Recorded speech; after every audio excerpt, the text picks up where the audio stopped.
Pemirsa, pemerintah Kota Banda Aceh melalui Dinas Pemukiman dan Perumahan Rakyat merenovasi Sungai Krung Daroy sepanjang 4 km dengan menelan anggaran 14 miliar rupiah yang bersumber dari APBN.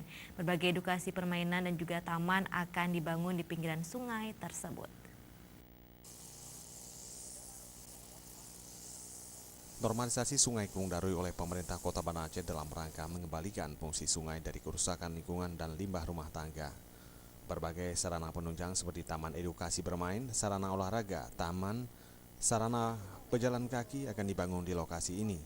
Wakil Wali Kota Banda Aceh Zainal Arifin menyampaikan normalisasi Sungai Krung Daroy bertujuan untuk mengembalikan sejarah silam Putropang. Untuk pembangunannya ditargetkan rampung pada tahun 2018 dengan menelan anggaran 14 miliar rupiah dari APBN. Tapi realitasnya sekarang begini, ini tidak terlepas di mana semua limbah masyarakat itu dialirkan ke drainase lingkungan itu mengalirkan ke sungai. Inilah penyebabnya.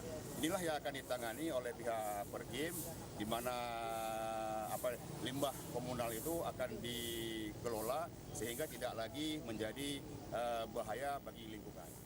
Di samping itu, Zainal Arifin menambahkan penyusutnya debit air Matai memberikan dampak pada Sungai Krung Daroy, membuat air sulit mengalir dan mengendap. Ditambah lagi masih banyak masyarakat masih membuang sampah sembarangan. Dan diharapkan dengan normalisasi Sungai Krung Daroy dapat memberikan dampak pada lingkungan dan mengembalikan fungsi sungai seperti semula. Tim Liputan Aceh TV.